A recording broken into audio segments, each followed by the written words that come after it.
নাহমাদুহু ওয়া নুসাল্লি আলা রাসূলিহিল কারীম আম্মা বা'দ কুল ইন্নামা আনা বাশারুম মিসলুকুম। এই আয়াতের ব্যাখ্যা এবং তাফসীরকে কেন্দ্র করে তথাকথিত গলাবাজ, গালিবাজ সুন্নিরা, যারা দলিলের দিক থেকে শূন্য, যাদের ভান্ডারে কোনো দলিল নাই, প্রমাণ নাই, কোরআন সুন্নার কোনো এলেম নাই, তারা মাঠে ময়দানে, মাহফিলে, অনলাইনে, অফলাইনে আমার বিরুদ্ধে বিষোদগার, কাফেরের ফতোয়া, মুনাফিকির ফতোয়া, বিভিন্ন ফতোয়া দিয়ে বেড়াচ্ছে। আমি বলেছিলাম গলাবাজি না করে, চেঁচামেচি না করে কোরআনের এই আয়াতের তাফসির কোনো একটি তাফসির গ্রন্থ থেকে জাতিকে শোনান। এই সাহসটা আজ পর্যন্ত কোনো সুন্নি আলেম দেখাতে পারে নাই। এমনকি শেষ পর্যন্ত বাংলাদেশের সকল কথিত সুন্নি আলেমরা ফেল মেরে আমেরিকায় থাকে এক ভদ্র কথিত সুন্নি, সেই বয়োবৃদ্ধ সুন্নিকে তারা এখন আমার বিরুদ্ধে দাঁড় করিয়েছে। তিনি আমেরিকা থেকে বিভিন্ন খোঁড়া যুক্তি, অপব্যাখ্যা সাপ্লাই দিচ্ছেন। কিন্তু আফসোসের বিষয় হচ্ছে যে ওই বৃদ্ধ মানুষটিও সঠিক কোনো জবাব, দলিল বা কোরআনের কোনো তাফসির গ্রন্থ থেকে একটা শব্দ আজ পর্যন্ত দেখাতে পারেননি। আমার বিরুদ্ধে বলেছেন আলাউদ্দিন জিহাদি মাঠে ময়দানে মাহফিলে আমি কাফের। তো কেন কাফের হলাম এবং আয়াতের তাফসিরটা কি বলতে পারে নাই। শহীদুল্লাহ বাহাদুর, সে হচ্ছে ওই ব্যক্তি যিনি বলেছিলেন যে উনি বলেছিলেন যে আমি বাহাস থেকে নিজ ইচ্ছাই পালাইনি, আমার মুরব্বীরা, আমার সংগঠনের ঊর্ধ্বতন কর্তৃপক্ষ আমাকে আদেশ করেছে বাহাস থেকে পালিয়ে যেতে, এজন্য আমি বাহাসের চ্যালেঞ্জ দেওয়ার পরেও আপনার থেকে আমি পালিয়ে গেলাম। ওই ব্যক্তিও এখন সবাই যেহেতু আমার বিরুদ্ধে কথা বলছে, তার বুকেও একটু সাহস জেগেছে, তিনিও ইঁদুরের গর্ত থেকে অল্প অল্প মাথা বের করে আমার বিরুদ্ধে বিষোদগারে লেগে গিয়েছেন, কাফেরের ফতোয়া দিয়েছেন, কিন্তু আয়াতের তাফসির করতে পারেন নাই। এমনিভাবে বিভিন্ন তথাকথিত সুন্নি আলেমরা, আর ওই ছোটদের কথা নাই বললাম, টিকটিকি, তেলাপোকা, তাদের দিকে আর নাই গেলাম। শেষ পর্যন্ত গাইনুল হুদা নামক এক ব্যক্তি, তিনিও আমেরিকায় বসে বসে হাস্যকর আজীব গরিব কিছু ডেলিভারি দিচ্ছেন, তাফসির শোনাতে পারছেন না। তো আমি জানি, আমার বিশ্বাস হয়ে গিয়েছে, কুল ইন্নামা আনা বাশারুম মিসলুকুম, এই আয়াতের তাফসির কোন সুন্নি আলেম কোনদিন ওয়াজ মাহফিলে করার সাহস দেখাতে পারবে না ইনশাআল্লাহুল আজিজ। হ্যাঁ, তারা তাফসির রায় করতে পারবে, নিজেদের মন গড়া তাফসির করতে পারবে, এমন কথা বলতে পারবে যে কথা পৃথিবীর কোনো আলেম, কোনো মুফাসসির বলেননি। বলতে পারবে এই আয়াত আমাদের জন্য না, আবু জেহেলের জন্য, আয়াত তারা আবু জেহেলের দিয়ে দিতে পারবে। তারা বিভিন্ন আজগুবি কথা বলতে পারবে। কিন্তু আমি চ্যালেঞ্জ দিলাম, তথা কথিত কোন সুন্নি আলেম কোন ওয়াজ মাহফিলে বসে, কোন মিডিয়ার সামনে এসে, কোন ভিডিও বার্তায় সহি কোন তাফসির গ্রন্থ থেকে এই আয়াতের বিশুদ্ধ তাফসির করে তারা জাতির সামনে মুখ দেখাতে পারবে না ইনশাআল্লাহুল আজিজ। কারণ তাফসির করলেই গোমর ফাঁস হয়ে যাবে তাদের। অতএব আজকে আমি নিজেই চাইলাম, এই যে সুন্নিরা, অনুসারীরা, শ্রোতারা, যাদেরকে তাদের আলেমরা ধোকার মধ্যে রেখেছে, কোরআনের তাফসির থেকে বঞ্চিত করছে, আজকে আমি নিজেই তাদের জন্য এই আয়াতের তাফসিরটা নিয়ে আসলাম। এই আয়াতের তাফসির আপনার কয়টা কিতাব থেকে লাগবে? সংক্ষিপ্ত সময়ে আমি কয়েকটা কিতাব থেকে দেখাচ্ছি। প্রথমেই আসুন সূরাতুল কাহাফের 10 নং আয়াত। এই আয়াতটি কিন্তু কোরআনের 2 জায়গায় এসেছে, সূরাতুল ফুসসিলাতেও এসেছে, সেখানে 6 নং আয়াত, আর সূরাতুল কাহাফের 110 নং আয়াত। তো সূরাতুল কাহাফের 110 নং আয়াতের তাফসির আমি দেখাচ্ছি। প্রথমেই দেখাবো রুহুল বায়ান, 5 নম্বর খণ্ড, 309 পৃষ্ঠা। রুহুল বায়ানের কথাটা এজন্য আনলাম, আমাদের তথাকথিত সুন্নি বক্তারা মাঠে ময়দানে বেশিরভাগ ক্ষেত্রে এই তাফসিরের রেফারেন্স তারা দিয়ে থাকেন এবং ইসমাইল হক্কি হক্কি বলে তারা খুব চিৎকার করে থাকেন। আজকে এই তাফসির দিয়েই তাদেরকে আমি প্রথম শুরু করলাম। আল্লাহ তাআলা বলতেছেন, কুল ইন্নামা আনা বাশারুম মিসলুকুম, হে নবী আপনি বলুন আমি নিশ্চয়ই আমি তোমাদের মতোই মানুষ। তাফসীর কারক বলতেছেন কুল ইয়া মুহাম্মদ, হে মুহাম্মদ আপনি বলুন, মা আনা ইল্লা আদামিয়ুন মিথলুকুম ফিস সূরাতি, আমি আর কেউ নই, সূরতে আকৃতিতে আমি তোমাদের মতোই আদামিয়ুন মানুষ। কিছু কিছু তথাকথিত সুন্নিরা বলে বাশার মানে মানুষ না, বাশার আর ইনসান এক জিনিস না। তো উনি ব্যাখ্যা করে দিলেন মা আনা ইল্লা আদামিয়ুন, আমি আদমি, আদম সন্তান, মিসলুকুম তোমাদের মতো ফি সূরাতি ওয়া মুসাউইকুম ফি বা'দি সিফাতিল বাশারিয়াতি, মানবিক অনেক সিফাতের ক্ষেত্রে আমি তোমাদের মতোই। ইউহা ইলাইয়া মির রাব্বি, আমার রবের পক্ষ থেকে ওহী আসে, আন্নামা ইলাহুকুম ইলাহু ওয়াহিদ মা হুয়া ইল্লা মুতাফাররিদুন ফিল উলুহিয়াতি, উলুহিয়াতের ক্ষেত্রে আল্লাহ একক, লা নাযীরা লাহু ফি যাতিহি, তার জাতের কোনো দৃষ্টান্ত নাই, আল্লাহর জাতের কোনো দৃষ্টান্ত নাই, কারণ লাইসা কামিসলিহি শাই, মুহাম্মদ সাল্লাল্লাহু আলাইহি ওয়াসাল্লামের দৃষ্টান্ত আছে, উপমা আছে। এজন্যই আল্লাহ বলেছেন ইন্নামা আনা বাশারুম মিসলুকুম, মুহাম্মদ সাল্লাল্লাহু আলাইহি ওয়াসাল্লামের মিছিল আছে, মিছিল নাই আল্লাহর, লা নাযীরা লাহু ফি যাতিহি ওয়ালা শারীকা লাহু ফি সিফাতিহি, এবং সিফাতের ক্ষেত্রেও আল্লাহর কোনো শরীক নেই। ইয়ানি অর্থাৎ আনা মু'তারিফুন বিবাশারিয়াতি, উনি তাফসীর করতেছেন অর্থাৎ আমি আমার বাশারিয়াত মানব হওয়াকে স্বীকার করছি। ওয়ালাকিন্নাল্লাহা মান্না আলাইয়া মিন বাইনিকুম বিন নবুওয়াতি ওয়ার রিসালাতি, কিন্তু আল্লাহ তাআলা আমার উপর ইহসান করেছেন, অনুগ্রহ করেছেন, তোমাদের মধ্য থেকে আমাকে নবুয়াত দিয়েছেন, রিসালাত দিয়েছেন।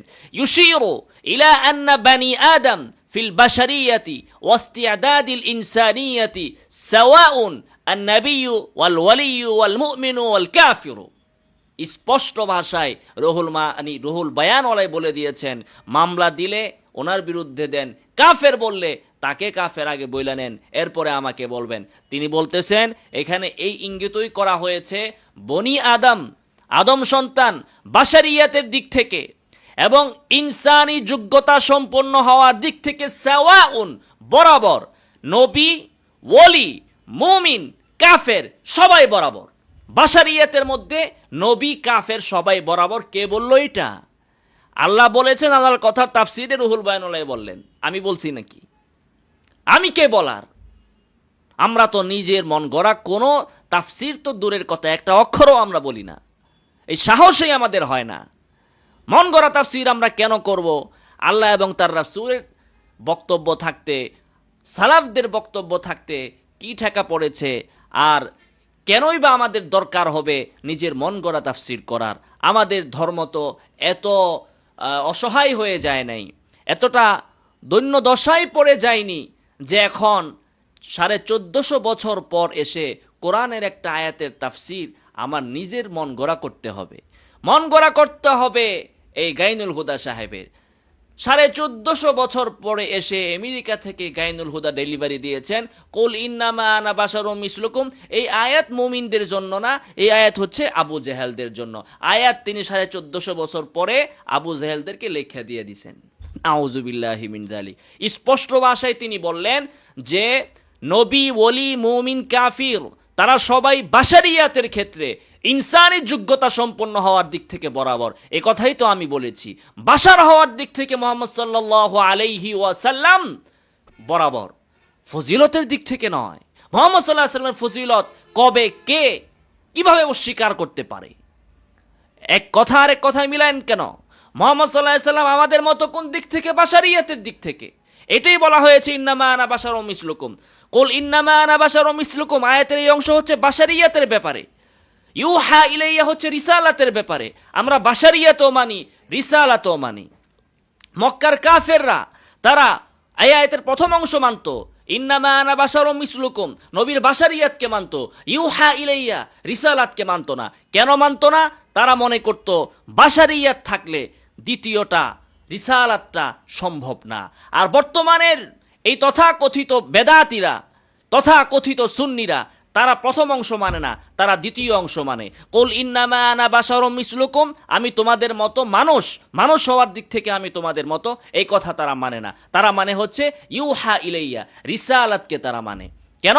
তারা বিশ্বাস করে যে মক্কার কাফেরদের মতোই যে এই দুইটা জিনিস এক হতে পারে না, বাশারিয়াত আর রিসালাত এক হতে পারে না। অতএব কোনো ব্যক্তি যদি রাসূল হয় তাহলে সে বাশারুন মিসলুকুম হতে পারে না।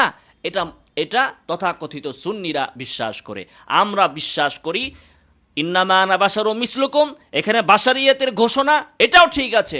ইউহা ইলাইয়া, এটাও ঠিক আছে। মানব হওয়ার দিক থেকে মুহাম্মদ সাল্লাল্লাহু আলাইহি ওয়াসাল্লাম আমাদের মতো। ইউহা ইলাইয়া এই ফজিলতের কারণে মর্যাদায় তিনি ভিন্ন, মর্যাদায় তিনি ভিন্ন, অবশ্যই ভিন্ন। এরপরে দেখুন উনি বলতেছেন নবী, ওলি, মুমিন, কাফির তারা সবাই বাশারিয়াতের দিক থেকে বরাবর। ওয়াল ফারকু বাইনাহুম বিফাজিলাতিল ঈমানি ওয়াল ভিলায়াতি ওয়ান নবুওয়াতি ওয়াল ওয়াহয়ি ওয়াল মারিফাতি, পার্থক্য তাদের মধ্যে পার্থক্য হচ্ছে কিসের মাধ্যমে? ঈমানের ফজিলতের মাধ্যমে, ভিলায়াতের ফজিলতের মাধ্যমে, নবুওয়াতের মাধ্যমে, ওহীর মাধ্যমে। তো বাশারিয়াতের দিক থেকে সবাই সমান, কিন্তু মানুষে মানুষে ব্যবধান কিসের ভিত্তিতে? ওহীর ভিত্তিতে। কিসের ভিত্তিতে? মারিফা, ইলমের ভিত্তিতে। কিসের ভিত্তিতে? উলায়াতের ভিত্তিতে। নবী সাল্লাল্লাহু আলাইহি সাল্লাম আর আমি একরকম কিভাবে হব? আমি তো আবু বকরের মতোও না, আমি তো উমরের মতোও না, উসমানের মতোও না, আলীর মতোও না, তাদের মতোই বা কি করে হব? আমি তো আশরাফ আলী থানবীর মতোও না, হুসেন আহমদ মাদানির মতোও না, আমি তো বর্তমান যুগের আব্দুল মালিক সাহেবের মতোও না। তাহলে মানুষে মানুষে বাশারিয়াতের দিক থেকে সবাই এক। আমি যেমন, আব্দুল মালিক সাহেবও তেমন, আশরাফ আলী থানবীও তেমন, নবীও তেমন। পার্থক্য কোথায়? পার্থক্য হচ্ছে এলেম, ওহী, ফজিলত। নবীর ওহী আসছে, নবী সবার উপরে। এলেম যার বেশি তিনি তত উপরে, আমল যার ভালো, ভিলায়েত যার যত আছে তিনি তত উপরে।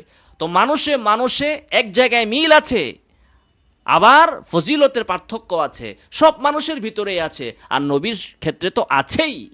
তাহলে এ হচ্ছে এটার সহি তরজমা। এরপরে দেখুন তাফসির আল বাগাভি 3 নম্বর খণ্ড 222 পৃষ্ঠা। কুল ইন্নামা আনা বাশারুম মিসলুকুম, এখানে বলা হয়েছে যে হুজুর সাল্লাল্লাহু আলাইহি সাল্লামকে আদেশ করা হয়েছে এই কথা বলতে, যে বলুন ইন্নী আদামিয়ুন মিসলুকুম, আমি তোমাদের মতো মানুষ। ইল্লা আন্নী খুসিসতু বিল ওয়াহয়ি ওয়া আকরামানিল্লাহু বিহি, আল্লাহ তাআলা আমাকে ওহীর দ্বারা বিশেষিত করেছেন এবং আমাকে সম্মানিত করেছেন। অবশ্যই তাফসির আস-সাআলাবী 3 নম্বর খণ্ড 547 পৃষ্ঠা, সেখানে বলা হয়েছে ইন্নামা আনা বাশারুম মিসলুকুম, আই আনা বাশারুন ইয়ানতাহি ইলমি ইলা হাইসু ইউহা ইলাইয়া, আমি তোমাদের মতো মানুষ, আমার এলেম ততটুকু পর্যন্ত যে পর্যন্ত আমার কাছে ওহী আসে, যে বিষয়ে আমার কাছে ওহী নাই ওই বিষয়ে আমার কোনো জ্ঞানও নাই। তাফসির আর-রাজি মাফাতিহুল গায়ব অথবা তাফসিরুল কবির, এখানে বলা হচ্ছে যে কুল ইন্নামা আনা বাশারুম মিসলুকুম আই লা ইমতিয়াজ বাইনি ওয়া বাইনাকুম ফি শাইইম মিনাস সিফাত, যে কোনো সিফাতে তোমাদের মাঝে আর আমাদের মাঝে, আমার মাঝে কোনো পার্থক্য নাই। কাদেরকে বলা হচ্ছে? মক্কার কাফেরদেরকে, যে মক্কার কাফেররা তোমাদের মধ্যে আর আমার মধ্যে সিফাতের পার্থক্য নাই। ইল্লা আন্নাল্লাহ আওহা ইলাইয়া, কিন্তু আল্লাহ তাআলা আমার উপর ওহী করেছেন, এটাই হচ্ছে পার্থক্য। এর দ্বারা তোমাদের মধ্যে আর আমার মধ্যে পার্থক্য হয়েছে, কিন্তু মানবীয় সিফাতের ক্ষেত্রে আমরা সবাই এক। তাফসির আল মাতুরিদি, সেখানে বলা হচ্ছে আমারাহু আন ইখবিরাহুম আন্নাহু বাশারুম মিসলুহুম, আদেশ করা হয়েছে মানুষকে সংবাদ দিতে যে তিনি মানুষ তাদের মতোই। সুম্মা ইয়াকুনু লিযালিকাল আমরু ওয়া ইখবারুহু ইয়াহুম আন্নাহু বাশারুন মিসলুহুম ওয়ুজুহুম মিনাল মাআনি, এখন এই সংবাদের এবং মুহাম্মদ সাল্লাল্লাহু আলাইহি ওয়াসাল্লাম তাদের মতো হওয়ার বিভিন্ন দিক আছে। একটা বলতেছেন উনি, একটা দিক হচ্ছে এটা যে মক্কার কাফেরেরা তারা মুহাম্মদ সাল্লাল্লাহু আলাইহি ওয়াসাল্লামকে প্রশ্ন করত, তার কাছে তারা দাবি করত যে বিভিন্ন মানুষের সাধ্যে নাই এমন বিষয় তারা তার কাছ থেকে দাবি করত, যেমন আমাদের জন্য খাজানা আইনা দেন, আপনার সাথে কোনো ফেরেশতা থাকে না, ইত্যাদি ইত্যাদি। তখন আদেশ করেছেন আল্লাহ তাআলা এই কথা বলতে, সংবাদ দিতে, যে জানিয়ে দিন যে তোমাদের এই অসাধ্য দাবি আমি কিভাবে পুরা করব? আমি কে আর তোমরা কে? তোমরা যেমন আমিও তো তেমন। আমি তো মানুষ তোমাদের মতো, তোমরা যে সমস্ত অসম্ভব বিষয় আমার কাছে দাবি করছ, এগুলোর সামর্থ্য তো আমার নেই, এগুলোর সামর্থ্য তো কেবল আল্লাহর। এখন আল্লাহর উপর ফাইসলা করার তো কেউ নাই। তো আল্লাহ তাআলা যদি চান এ ধরনের অলৌকিক কিছু ঘটাতে, তখনই কেবল আমি ঘটাতে পারি। আর আল্লাহ তাআলা যদি না চান, তাহলে আমি এগুলো কখনো ঘটাতে পারবো না। যেমন দেখুন মেরাজ, আল্লাহ রসুল সাল্লাল্লাহু আলাইহি ওয়াসাল্লাম এক রাত্রে তিনি মক্কা থেকে বাইতুল মাকদিস এবং সেখান থেকে সিদরাতুল মুনতাহা পর্যন্ত ভ্রমণ করে এসেছেন। নবী সাল্লাল্লাহু আলাইহি ওয়াসাল্লাম আমাদের মতো বাশার হওয়ার পর এটা করতে পারা, এটাই হচ্ছে তার জন্য কামাল। জিব্রাইল তো সেকেন্ডে সেকেন্ডে এইভাবে আকাশ থেকে জমিনে আসতে পারে আর যাইতে পারেন। জিব্রাইলের জন্য তো এটা ফজিলতের কোনো বিষয় না। একটা জিনের জন্য, একজন ফেরেশতার জন্য চোখের পলকে আকাশে উড়াল দিতে পারা, এটা তো কোনো শ্রেষ্ঠত্বের বিষয় না। শ্রেষ্ঠত্ব কার জন্য? যিনি আমাদের মতো মানুষ হওয়ার পরেও এটা পেরেছেন। তো এটা কখন পেরেছেন? যখন আল্লাহ চেয়েছেন। যে নবী চোখের পলকে দুনিয়া থেকে সিদরাতুল মুনতাহাতে চলে গেলেন, ওই নবী আবার মদিনা থেকে যখন হিজরত করলেন, মক্কা থেকে যখন হিজরত করলেন মদিনার দিকে, তখন এক রাত তো দূরের কথা, কয়েক রাত লেগে গেল। কেন? মুহাম্মদ সাল্লাল্লাহু আলাইহি সাল্লাম তখন কেন মক্কা থেকে এক পলকে মদিনায় চলে যেতে পারলেন না? কেন তাকে আত্মগোপন করতে হলো? কেন তাকে গুহায় আশ্রয় নিতে হলো? কাফেররা যেন খুঁজে না বের করতে পারে, কেন কৌশল অবলম্বন করতে হলো? যে নবী চোখের পলকে দুনিয়া থেকে সিদরাতুল মুনতাহায়, সেই নবী মদিনা থেকে মক্কায় যেতে এত কষ্ট, এত প্রস্তুতি, এত কৌশল, গুহায় আত্মগোপন করে থাকা, লুকিয়ে থাকা কেন? আল্লাহ যখন চেয়েছেন তখন সিদরাতুল মুনতাহায় গিয়েছেন চোখের পলকে। যখন আল্লাহ চান নাই তখন নবী এটা পারেন নাই, কারণ নবীর বাশার হওয়ার কারণে এইটা নবীর স্বাভাবিক সাধ্যের ভিতরে না। কিন্তু জিবরিল তিনি চাইলে যখন তখন মক্কা থেকে মদিনায় চোখের পলকে যেতে পারেন। সেটা তার মালাক হওয়ার কারণে সেই যোগ্যতা তার ভিতরে দেওয়া আছে। আর মুহাম্মদ সাল্লাল্লাহু আলাইহি সাল্লাম বাশার হওয়ার কারণে এই সক্ষমতা বাশারের ভিতরে নাই। যখন আল্লাহ চান তখন হয়, যার ক্ষেত্রে চান তার ক্ষেত্রে হয়, সেজন্যই এটা হয় মুজিজা, এটা হয় অলৌকিক বিষয়। পাখি আকাশে উড়ে, এটা পাখির জন্য মুজিজা না। কিন্তু কোনো মানুষ যদি আকাশে উঠতে পারে তাহলে সেটা মুজিজা হয়। কোনো মানুষ যদি আকাশে উড়ার জন্য কোনো বাহন, বিমান, রকেট আবিষ্কার করতে পারে তাহলে সেটা হয় বিজ্ঞান। পাখি আকাশে উড়ে, কেউ এটাকে বিজ্ঞান বলে না, এটা পাখির কামাল ফজিলত কেউ বলে না। কিন্তু কোনো মানুষ যদি পাখির মতো ওড়ার জন্য কোনো বাহন তৈরি করতে পারে তাহলে সেটাকে বলা হয় বিজ্ঞান, এটাকে বাহবা দেওয়া হয়। কেন? পাখি যে কাজটা পারলো সেই কাজটা মানুষ করলে কেন সেটাকে বাহবা দেওয়া হয়? কারণ পাখি হচ্ছে পাখি, পাখির সৃষ্টিগতভাবেই সেই যোগ্যতা তার ভিতরে আছে। আর বাশার হওয়ার কারণে মানুষের ভিতরে সেই যোগ্যতা নেই। অতএব মুহাম্মদ সাল্লাল্লাহু আলাইহি সাল্লাম বাশার হওয়ার পর তিনি এবং মক্কার কাফেররা একই যোগ্যতা সম্পন্ন মানবিক দিক থেকে। অতএব মক্কার কাফেররা যে মুহাম্মদ সাল্লাল্লাহু আলাইহি সাল্লামকে বলতেছে আপনি এটা করেন, সেটা করে দেখান, এটা প্রমাণ করেন, তো মুহাম্মদ সাল্লাল্লাহু আলাইহি সাল্লাম কোত্থেকে দেখাবেন? তিনি তো বাশার, তিনি এটা পারবেন না দেখাতে। হ্যাঁ, যখন আল্লাহ চাবেন তখন পারবেন। এখন আল্লাহ তো মক্কার আবু জাহেল চাইলেই আল্লাহ তাআলা দেখাবেন না। আল্লাহ তাআলা যখন ইচ্ছা হবে তখন তিনি সেই তৌফিক দিবেন। এই দিক থেকে তিনি বাশার, একটা ব্যাখ্যা। 2 নম্বর হচ্ছে, বলা হচ্ছে যে এ কথা বলা হয়েছে এজন্য যেন মানুষ জানতে পারে যে মুহাম্মদ সাল্লাল্লাহু আলাইহি সাল্লামের কাছে যে সমস্ত আয়াত আসে, যে সমস্ত নিদর্শনাবলী আসে, যে সমস্ত কারামাত বা মুজিজা যেগুলো প্রকাশ পায়, যা মানুষের আল্লাতী লা ইয়াহতামিলু বুসআল বাশারা ইয়াতু বিমিসলিহা আন্নাহু ইন্নামা আতা বিযালিকা মিন ইনদিল্লাহ লা মিন যাতি নাফসিহি। মুহাম্মদ সাল্লাল্লাহু আলাইহি সাল্লামের কাছে যে আয়াতগুলো আসে, তিনি আবু জাহাল, আবু লাহাব, উতবা, সাইবার মতো মানুষ হওয়ার পরেও তার কাছে কোরআনে যে আয়াতগুলো নাজিল হয়, এই আয়াত পৃথিবীর আর কোনো বাশার আবিষ্কার করতে পারে না, প্রণয়ন করতে পারে না, বানাতে পারে না। তাহলে বোঝা গেল একই ভাষার আবু জেহেল মুহাম্মদ সাল্লাল্লাহু আলাইহি সাল্লাম একই রকমের ভাষার হওয়ার পর মুহাম্মদ সাল্লাল্লাহু আলাইহি সাল্লাম কোরআনের আয়াত বলতেছেন আলিফ লাম মিম যালিকাল কিতাবু লা রাইবা ফি। আবু জেহেল এটা বলতে পারতেছে না, এমনটা বানাইতেও পারতেছে না। এতেই প্রমাণ হলো এই আয়াত আল্লাহ তাআলার পক্ষ থেকে আসছে। যদি মুহাম্মদ সাল্লাল্লাহু আলাইহি ওয়াসাল্লাম বাশার হওয়ার পর, তাদের মতো বাশার হওয়ার পর এটা যদি নিজে বানাইতে পারতেন, তো তুমি আবু জেহেল তুমিও তো তার মতো তুমি বানাও, তুমি আবু লাহাব তুমিও তো তার মতো তুমি বানাও। অতএব মুহাম্মদ সাল্লাল্লাহু আলাইহি ওয়াসাল্লামের এই বাশারিয়াত, আবু লাহাবদের মতো হওয়া, আবু জাহালদের মতো হওয়া, কোন দিক থেকে? ফিল বাশারিয়া, মানবিক দিক থেকে, ফিস্তিদাদিল ইনসানিয়া, এদিক থেকে তাদের মতো হওয়ার পরেও তার জবান থেকে কোরআন বের হওয়া, কোরআনের আয়াত বের হওয়া, এটা তার প্রতি ওহী আসার প্রমাণ। অতএব মুহাম্মদ সাল্লাল্লাহু আলাইহি সাল্লামের বাশারুম মিসলুকুম এটা তার প্রমাণ, যেটা অস্বীকার করে। যারা এটাকে অস্বীকার করতে চায় তারা ইসলামের দলিলকে, কোরআনের হুজ্জিয়তকে দুর্বল করতে চায়। 3 নম্বর তিনি বলতেছেন যে বাশার কেন বলা হয়েছে, তোমাদের মতো বাশার কোন দিক থেকে? ইন্নাহু বাশারুম মিসলুহুম, যেন কোন ব্যক্তি মুহাম্মদ সাল্লাল্লাহু আলাইহি ওয়াসাল্লামকে ইলাহান রব্বান গ্রহণ করতে না পারে, কারণ তিনিও বাশার তুমিও বাশার। অতএব ফারতে মুহাব্বত, ফারতি হুব্বিহিম, অতিরিক্ত সীমালঙ্ঘন করে বেশি ভালোবাসা দেখাতে যে মুহাম্মদ সাল্লাল্লাহু আলাইহি সাল্লামকে যেন রবের আসনে বসিয়ে না দেন, ইলাহের আসনে যেন বসিয়ে না দেন।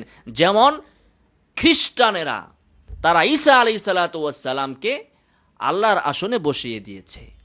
এজন্য বলা হয়েছে আনা বাশারুম মিসলুকুম, আমি তোমাদের মতো মানুষ, অতএব খবরদার আমাকে যেন তোমরা ইলাহ হিসাবে গ্রহণ না করো।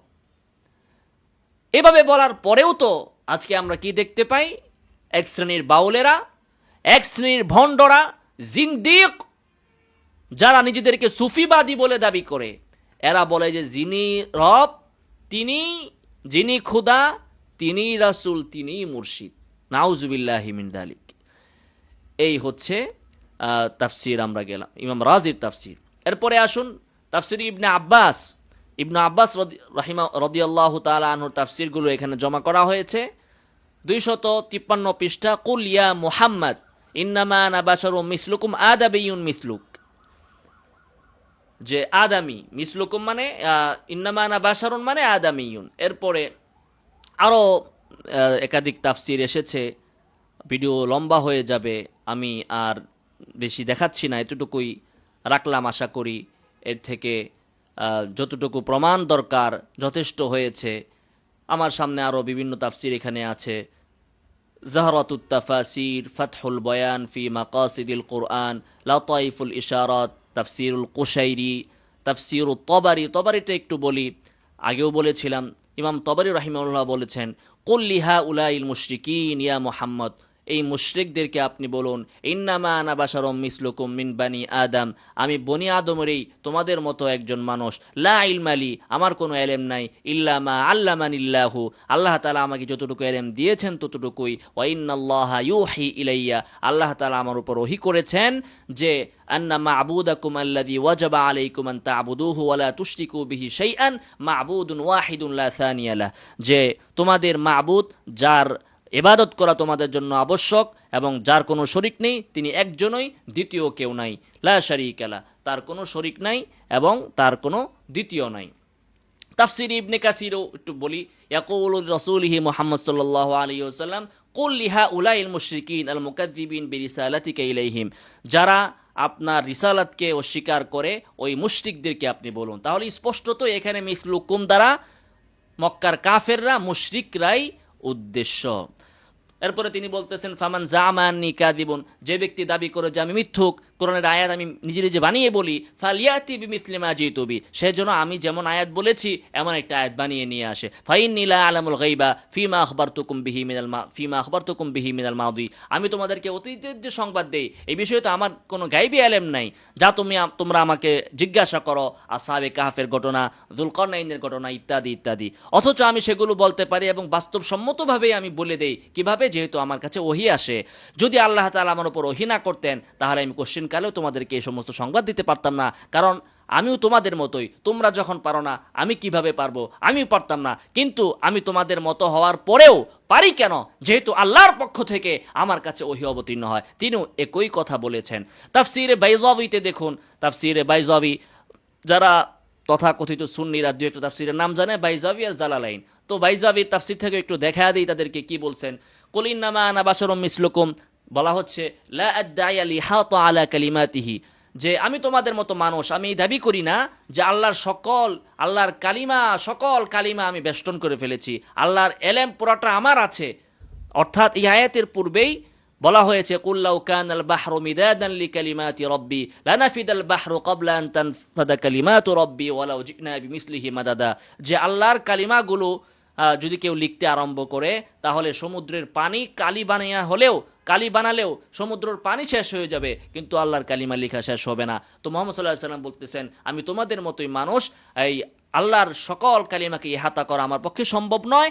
যে কালিমাগুলো আমার কাছে ওহী করা হয় আমি শুধু সেইটাই জানি, আর ওই কালিমাগুলোর মধ্য থেকে একটা হচ্ছে ইউহা ইলাইয়া আন্নামা ইলাহুকুম ইলাহু ওয়াহিদ, আল্লাহর একটা কালিমা হচ্ছে যে তিনি এক, তোমাদের ইলাহ এক। তাফসিরে জালালাইন, কুল ইন্নামা আনা বাশারুম মিসলুকুম আদামিয়ুন, ওদিন দেখেছেন এক সুন্নি বেদাতি এসে বলেছিল, ইমাম জালালউদ্দিন সুয়ুতি নাকি বলেছেন যে এই কুল ইন্নামা আনা বাশারুম মিসলুকুম, এই আয়াত নাকি মুতাশাবিহাতের অন্তর্ভুক্ত, অর্থাৎ এর কোনো তাফসির করা যাবে না। দেখেন সমস্ত মুফাসসিররাই তাফসির করেছেন এবং জালালাইনের ভিতরেও এর তাফসির করা হয়েছে। তিনি বলতেছেন বাশারুন মানে আদামিয়ুন। এরপরে দেখুন আরেকটি তাফসির আমরা দেখাই, সেটা হচ্ছে তাফসিরুস সাদি, তাফসিরুল করিম আর রহমান, 489 পৃষ্ঠা। এটা দেখুন কি বলতেছে, কুল ইয়া মুহাম্মদ লিল কুফারি ওয়া গায়রিহিম, মুহাম্মদ সাল্লাল্লাহু আলাইহি ওয়াসাল্লাম আপনি বলুন কাফেরদেরকে এবং অন্য সকলকে। লিল কুফারি ওয়া গায়রিহিম, এটা এজন্যই বললাম ওয়া গায়রিহিম শব্দটা ইনি স্পষ্ট করে উল্লেখ করে দিয়েছেন, অন্যরা উল্লেখ করেন, উল্লেখ করার দরকার নাই, কারণ প্রশ্ন করেছিল মক্কার কাফের, এখন আল্লাহ তাআলা জবাব দিচ্ছেন।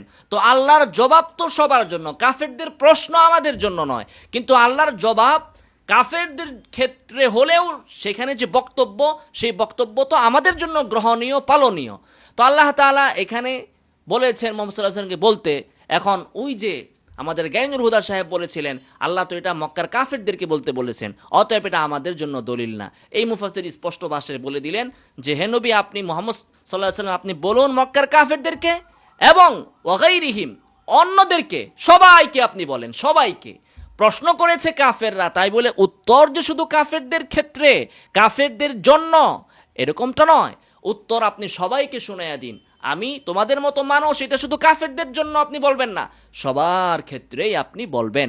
আর নবী সাল্লাল্লাহু আলাইহি ওয়াসাল্লাম হাদিসের ভিতরে, বুখারীর 401 নং হাদিসে এসেছে, হুজুর সাল্লাল্লাহু আলাইহি ওয়াসাল্লাম নামাজ পড়ার পর, নামাজের ভিতরে ভুল হওয়ার পর তিনি মুসলমানদেরকে, আবু বকর, ওমর, উসমান, আলী, তার সকল সাহাবীদেরকে বললেন ইন্নামা আনা বাশারুন মিসলুকুম আনসা কামা তানসাউন, দেখো আমি তোমাদের মতোই মানুষ, আমারও ভুল হয়ে যেতে পারে যেভাবে তোমাদেরও ভুল হয়, অতএব ফাইদা নাসিতু ফাযাক্কিরুনি, আমার যদি ভুল হয়ে যায় তাহলে আমাকে তোমরা স্মরণ করিয়ে দিবে, লুকমা দিয়ে দিবে। তো এখানে মুহাম্মদ সাল্লাল্লাহু আলাইহি ওয়াসাল্লাম তো স্পষ্ট ভাষায় বলে দিয়েছেন যে তিনি যে আমাদের মতো মানুষ, এটা শুধু কাফেরদের ক্ষেত্রে তিনি বলেন নাই, মুসলমানদেরকে লক্ষ্য করেও তিনি বলেছেন। এরপরে রুহুল মাআনি আছে, ওদিকে আর না গেলাম। তাফসিরে তাবারি থেকে সূরাত ফুসসিলাতের যেখানে 6 নং আয়াতে এই কথাটা আবার বলা হয়েছে, কুল ইন্নামা আনা বাশারুম মিসলুকুম, এটা একটু বলে দেই।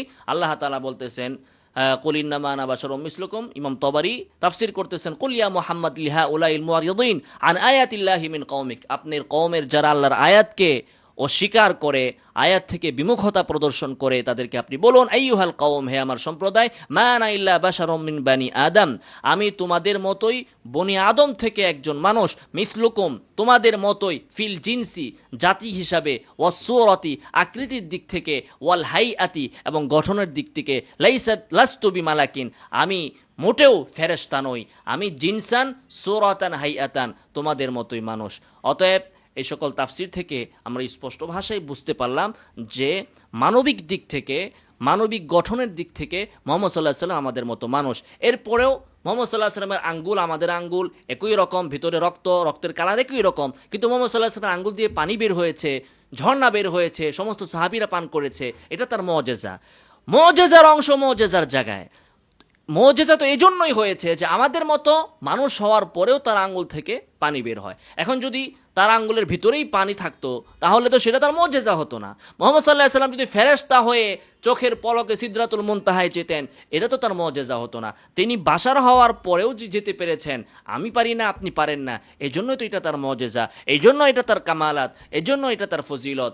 কিন্তু এ সমস্ত মূর্খরা বুঝে না কোনটা ফজিলত। তো মূর্খ মানুষ, হ্যাঁ, কাকে হবে না জানার কারণে, না বুঝার কারণে অনেক সময় উপকার করতে যেয়ে বোকা ব্যক্তি আপনার ক্ষতি করে ফেলে। তেমনিভাবে আমাদের এই অনেক অবুঝ ভাইয়েরা মুহাম্মদ সাল্লাল্লাহু আলাইহি সাল্লামের প্রশংসা করতে যেয়ে তারা এমন কাজ করে বসেন যা সম্পূর্ণ কোরআন সুন্নাহ বিরোধী। আল্লাহ তাআলা তাদেরকে হেদায়েত দান করুন।